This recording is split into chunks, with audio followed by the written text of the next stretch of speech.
Welcome to Back and Biceps Day 1. We're starting off with lat pull downs. You're going to see me doing this warm-up exercise before my lat pull downs, where I'm basically just shrugging my shoulders and lats down and engaging that muscle. A big misconception is because we're holding the bar, we think we have to pull the bar first. No, the first movement is here, driving the lats down the sides of the body, pulling the shoulders down, and then we complete the movement by pulling through the elbows and bringing the bar down towards the top of our chest.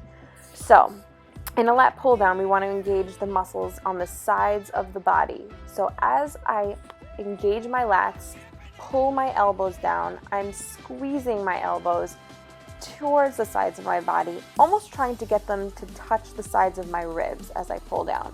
The bar only comes down to the top of my chest. It doesn't come down any lower than the very, very top of my chest.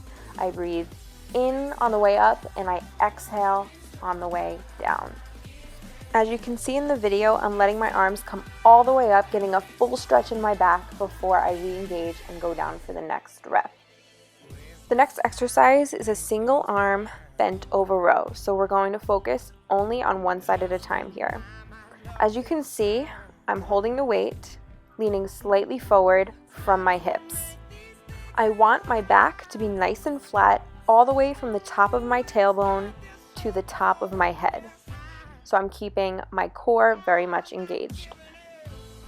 As I pull the weight back, I want to drive my shoulder blade back towards my spine. So I'm thinking about wrapping the side of my back that I'm working, wrapping it around my spine.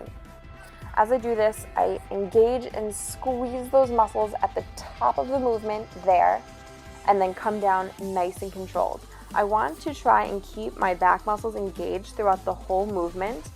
As I bring the weight down, I get a tiny bit of a stretch, and then I pull right back up. There's not too much rest at the bottom of this movement. Next, we have a seated cable row. For this, we are working the entirety of our back, so both sides at the same time. I'm using a close grip handle so that when I pull, my hands come to the center of my chest. The first thing you want to engage in this movement is driving your shoulders back. I want to think about wrapping both sides of my back and my shoulders back and around my spine. As I bring the handles closer to me, I'm sticking my chest out towards the handle so that I can even further engage my back. If my back was rounded in the opposite way, I would not be able to engage my back, and I would primarily be using my arms to pull the weight, which are much less stronger than my back. So as you pull the weight towards you, you want to slightly stick your chest out to meet the weight, and then bring your arms forward, slightly stretch, release, and then pull right back again. The last movement we're doing today is a back hyperextension. This movement primarily targets your lower back. When you adjust this, you want to make sure that your hips can completely bend over the top of this pad. If it feels too high, you're going to just lower it a little bit, and you should be able to bend pretty much completely in half, and you know you're at the right height. For this, you want to come down and completely bend in half, right? So as you can see, my back is fairly flat throughout the whole movement, on the way down and on the way up. I even think about reaching through the top of my head, trying to touch the wall that's all the way in front of me as I go down, and the same thing, reaching through the top of my head as I'm coming up.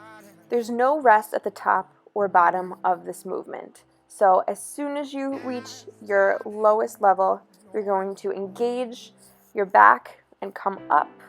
Careful not to hyperextend too much and then go right back down. Try and relax your quads, hamstrings, and glutes and not let them do the work. You really want to focus on letting your lower back take over and really work.